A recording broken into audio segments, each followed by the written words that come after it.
Sadaqallahul azim.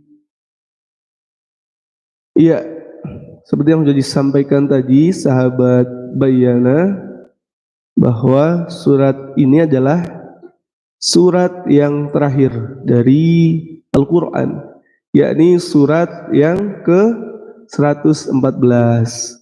Surah An-Nas termasuk dalam surah Makkiyah, ya, atau surah yang diturunkan di kota Mekah, yang terdiri dari 6 ayat setelah kita baca tadi ya. Kemudian surat ini turun setelah surah Al-Falaq. Dinamakan surah An-Nas, ya. Kenapa? Kenapa surah ini dinamakan surah An-Nas? Karena surah ini dibuka dengan firman Allah, yakni qul a'udzu birabbin nas. Sehingga kata An-Nas ini diulang dalam surah ini sebanyak 5 kali.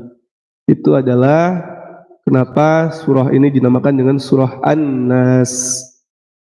Kemudian selain An-Nas, surah ini juga memiliki beberapa nama ya. Yang pertama, selain tadi surah An-Nas,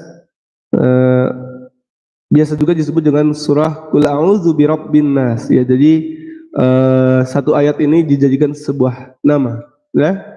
Jadi ada surah An-Nas, ada juga yang menyebut surah Qul a'udzu birabbin nas. Dan juga ada yang menyebut juga surah Al-Mu'awwidzatain. Al-Mu'awwidzatain, ya. Jadi Al-Mu'awwidzatain ini adalah nama untuk 2 surah, ya, yakni surah An-Nas dan juga surah Al-Falaq, ya. Surah Al-Mu'awwidzatain ini yang dimaksud adalah sebenarnya adalah surah untuk perlindungan, ya, perlindungan dari sihir. Nah, kita akan bahas nih setelah ini ya. Kemudian kita mengarah kepada keutamaan dari surah An-Nas, ya. Jadi surah An-Nas ini memiliki keutamaan-keutamaan ketika kita membacanya, ya. Yang pertama, salah satu surah yang diwasiatkan oleh Nabi Shallallahu Alaihi Wasallam untuk dibaca setelah selesai sholat. Ya, jadi Rasulullah Shallallahu Alaihi Wasallam mewasiatkan kepada kita untuk membaca surah An-Nas ketika selesai sholat, ya. Jadi ini merupakan salah satu sunnah dalam kita mengerjakan sholat, kemudian setelah selesai kita membaca surah An-Nas. Kemudian salah satu keutamaannya lagi adalah surah yang paling bagus, ya. Untuk apa? Untuk meminta perlindungan kepada Allah Subhanahu wa taala. Karena memang maknanya adalah berupa permintaan perlindungan. Nanti kita akan bahas satu persatu setiap ayatnya. Kemudian surah An-Nas juga surah yang diwasiatkan oleh Rasulullah Shallallahu Alaihi Wasallam untuk dibaca sebelum dan sesudah tidur, ya. Jadi selain diwasiatkan untuk dibaca setelah sholat, surah An-Nas ini juga diwasiatkan dari Rasulullah untuk dibaca sebelum dan sesudah tidur, ya. Kemudian keutamaan yang lain adalah salah satu surah yang tidak memiliki bandingan, ya, tidak ada bandingannya, atau surah ini surah yang istimewa di dalam Al-Quran yang tidak ada bandingannya. Kemudian kita membahas tentang kenapa surah ini diturunkan, ya, atau biasa kita sebut dengan sababun nuzul, ya, sebab dari turunnya surah An-Nas, ya. Dalam tafsir Jalalain, ya, Imam Jalaluddin Al-Mahalli rahimahullah menyebutkan surah Al-Falaq dan surah An-Nas turun berkenaan dengan sihir yang dilakukan oleh Labid bin Al-A'sam Al-Yahudi pada Nabi Shallallahu Alaihi Wasallam di tali busur. Jadi kala itu Rasulullah Shallallahu Alaihi Wasallam mendapatkan atau terkena sihir dari seorang yang bernama Labid bin Al-A'sam Al-Yahudi. Yakni dengan cara apa? Tali busur yang di situ ada 11 ikatan. Jadi zaman dulu juga sudah ada sihir ternyata, tidak hanya zaman sekarang ya. Zaman Rasulullah Shallallahu Alaihi Wasallam ternyata sudah ada sihir.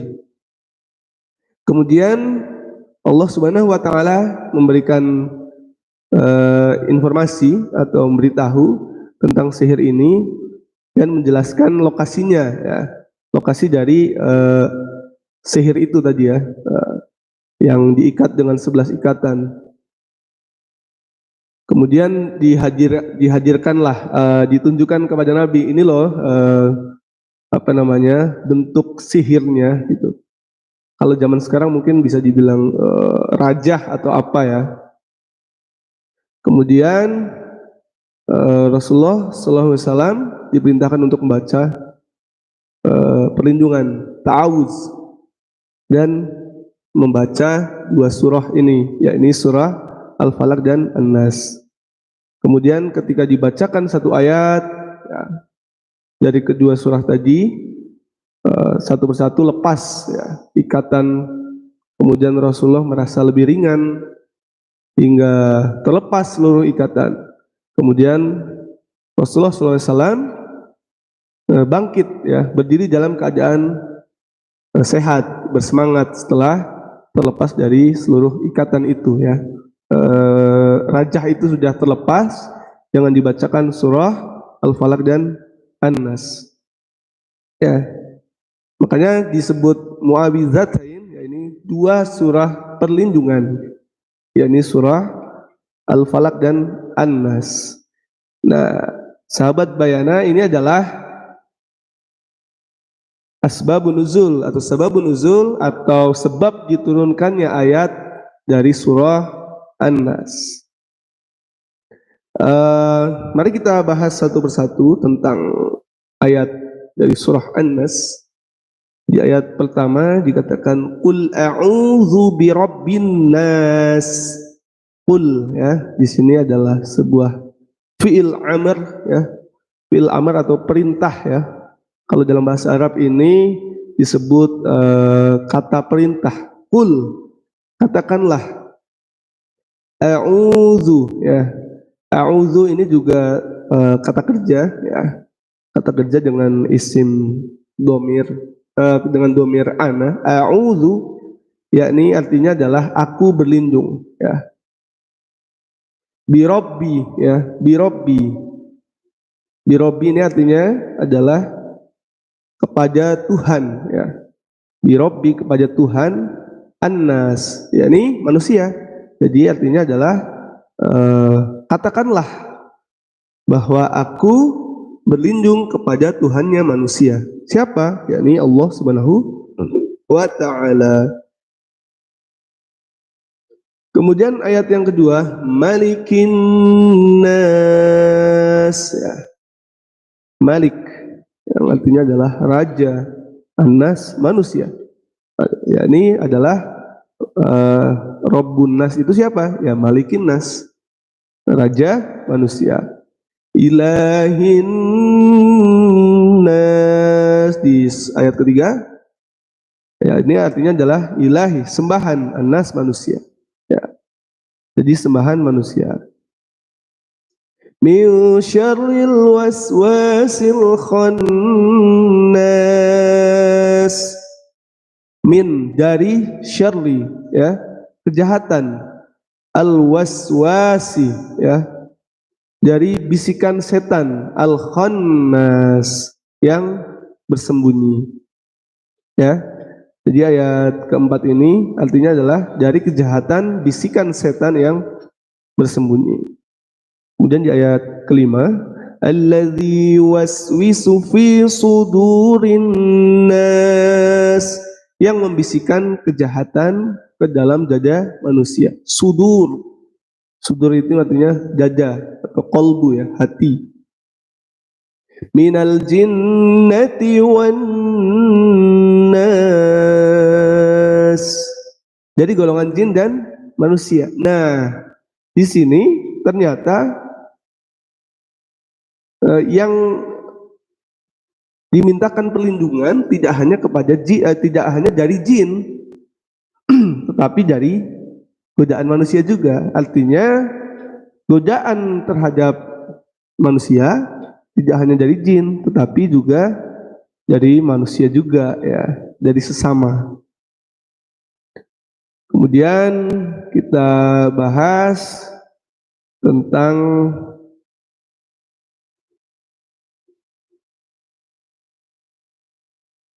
makna ataupun hikmah dari surat An-Nas ini, ya.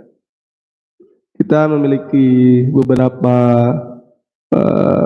pesan utama dari ayat ini. Yang pertama adalah kita berlindung kepada Allah sebagai Rabb manusia. Artinya tidak ada tempat berlindung yang paling aman selain Allah Subhanahu wa ta'ala. Kemudian yang kedua, kita juga berlindung kepada Allah sebagai Raja. Selain sebagai Rabb, sebagai Tuhan, kita juga berlindung kepada Allah sebagai Raja, ya.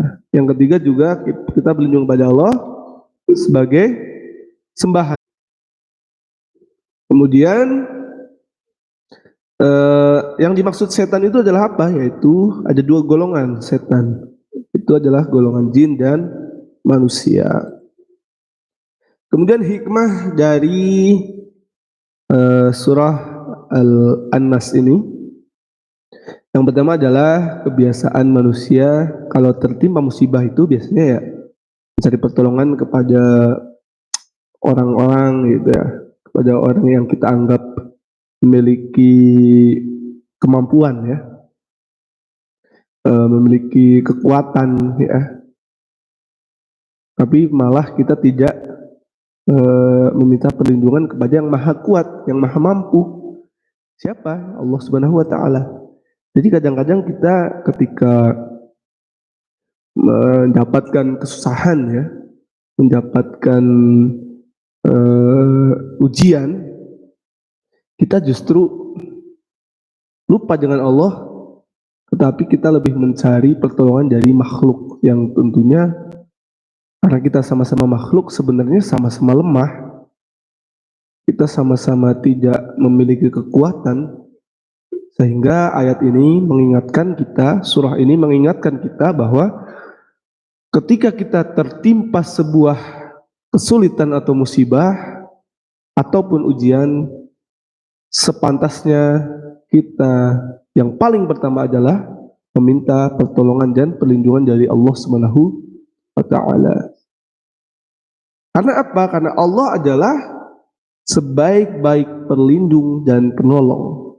Tidak ada pelindung dan juga penolong yang lebih baik dari Allah Subhanahu wa ta'ala.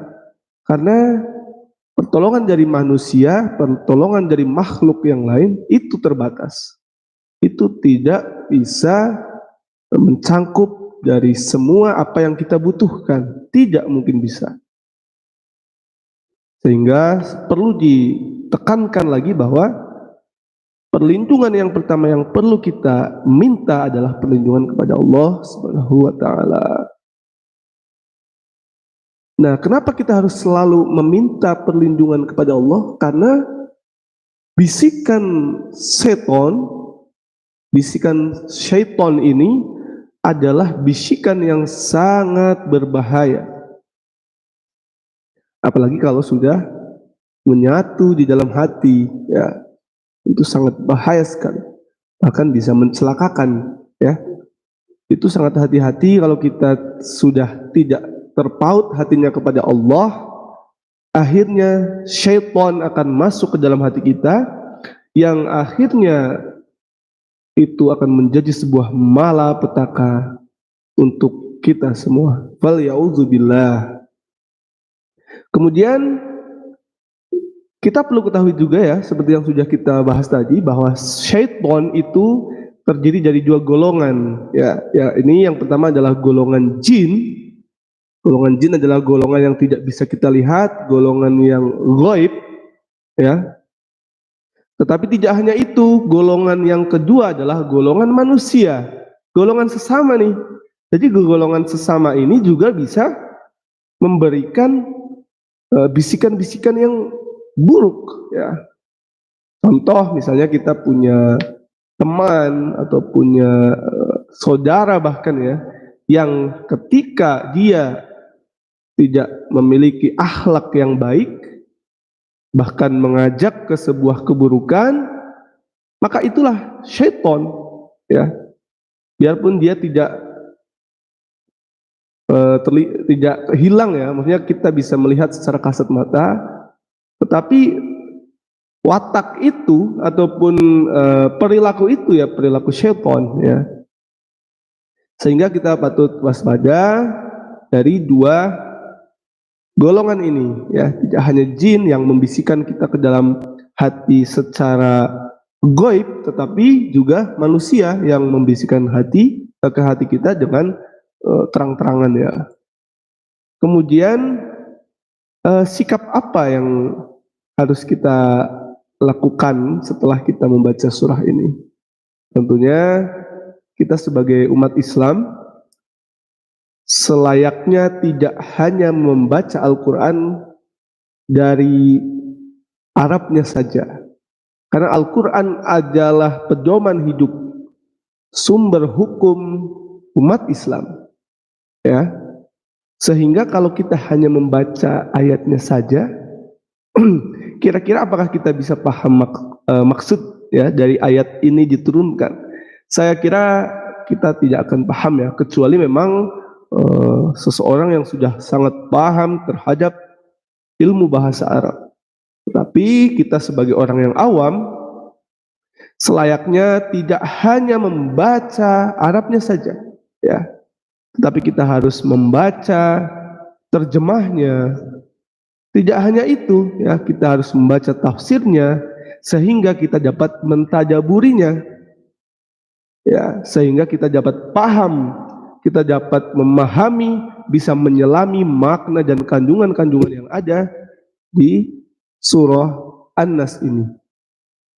Jadi sikap apa yang harus kita lakukan? Pertama itu tadi ya, jadi kita tidak hanya membaca, tapi kita harus mempelajari maksud dari ayat ini apa. Kemudian setelah kita membaca, apa yang harus kita lakukan? Kita harus tetap waspada, kita harus selalu ingat waspada tentang bisikan-bisikan setan. Karena kadang-kadang kita remeh ya, kadang-kadang kita remeh dengan bisikan-bisikan setan. Kita kadang-kadang mengabaikan bisikan-bisikan setan, ya. Kita anggap gitu. Contoh ketika kita akan menjalankan sebuah ibadah, kemudian kita muncul dalam otak nanti gitu kan, masih ada pekerjaan yang lain misalnya. Itu merupakan bisikan syaitan yang kita tidak sadari. Akhirnya kita menunda-nunda waktu sholat, ya. Akhirnya fawailul lil musallin, maka celakalah orang-orang yang sholat. Alladzina hum an sholatihim sahun, tetapi adalah orang-orang yang melalaikan sholatnya. Kemudian yang kedua, ya, karena begitu bahayanya bisikan syaitan, ya, kita juga harus memperbanyak zikir. Makanya sebelum kita tadi mempelajari dari surah An-Nas ini, kita zikir pagi terlebih dahulu, ya, karena memang kita dianjurkan untuk memperbanyak zikir supaya hati kita lebih tenang, lebih terjaga, ya, dan lebih selamat dari bisikan-bisikan syaitan, ya. Jangan sampai kita lelah, jangan sampai kita capek untuk berzikir, jangan sampai, karena syaitan tidak pernah capek untuk menggoda kita, ya. Jadi kalau antara kita siapa yang capek, itulah yang akan kalah. Makanya jangan sampai kita capek untuk berzikir kepada Allah Subhanahu wa taala. Kemudian dari sisi perubahan ya, perubahan atau tindakan setelah tadi kita mempelajari atau kita membahas tentang apa yang eh, akan kita sikapi setelah membaca surah Anas ini, kita akan membahas tentang tindakan apa seharusnya yang akan kita lakukan jika setelah kita membaca Anas ya. Artinya membaca Anas dan artinya dan asbabun nuzulnya apa saja. Yang pertama ya, kita harus berfokus kepada sisi iman ya. Setelah membaca surat Anas tentunya kita harus memikirkan segi iman. Kira-kira apa ya yang berkaitan dengan iman? Ya, sesuatu yang bisa meningkatkan keimanan kita. Apa? Ya bahwa adalah hanya Allah ya sebagai pemelihara, sebagai pelindung ya, dan sebagai yang mengatasi dari masalah-masalah bisikan syaitan ini. Tidak ada yang lain. Ya. Ya, jadi kita harus tahu bahwa ayat ini atau surah ini membuat kita semakin paham bahwa hanya Allah lah yang menjaga hati kita. Ini terkait dengan iman. Kemudian tidak hanya iman ya yang berkaitan dengan hati, kita juga harus melakukan sesuatu yang berkaitan dengan perbuatan ataupun amal ya. Jadi amalnya yang harus kita lakukan setelah kita tahu bahwa keutamaan dari surah An-Nas ini adalah surah yang dapat melindungi kita. Iya, berarti kita harus selalu membaca setelah sholat, dalam zikir pagi ataupun petang, sebelum tidur maupun bangun tidur. Ini adalah segi amalnya ya. Setelah kita tahu, surah An-Nas ini adalah surah yang sangat baik untuk melindungi kita dari bisikan syaitan, maka kita harus sering-sering baca. Itu dari segi perbuatan ataupun amal. Kemudian tidak hanya itu ya, kita juga harus memberikan impact ataupun perubahan kepada sesama kita. Jadi kita sebagai umat Islam yang baik, setelah kita tahu bahwa An-Nas atau surah An-Nas ini adalah surah yang sangat istimewa, yang begitu banyak manfaatnya, kita harus memberitahu kepada sesama kita. Atau bisa kita biasa dengan sebut sebagai dakwah ya. Jadi kita harus menyampaikan kepada saudara-saudara kita, kepada teman-teman kita, kepada keluarga kita untuk senantiasa membaca surah An-Nas ini. Karena surah An-Nas adalah surah yang akan melindungi kita dari bisikan syaitan, baik itu dari golongan jin maupun manusia. Baik sahabat Bayana, mungkin itu yang bisa kita bahas pada pagi hari ini terkait dengan surah An-Nas ya. Mudah-mudahan apa yang sudah dipaparkan tadi ya, dengan berbagai manfaat, berbagai keutamaan, kemudian dari berbagai aspek kita harus memberikan perubahan dari segi keimanan, kemudian segi perbuatan dan segi dakwah. Mudah-mudahan kita senantiasa mengamalkan. Ya, sahabat Bayana, mungkin kita akhiri perjumpaan kita pada pagi hari ini. Mudah-mudahan kita dimampukan Allah Subhanahu wa taala untuk dapat bertemu di kesempatan lain, tentunya dengan membahas dan mentadaburi surah-surah yang lain. Untuk itu dari saya mohon pamit. Apabila ada kesalahan ataupun kekurangan dalam penyampaian ini, apalagi ini juga dengan peralatan yang sederhana ataupun terbatas ya, sehingga masih ada beberapa kendala, namun mudah-mudahan tidak mengurangi manfaat ataupun keberkahan dari majelis ini.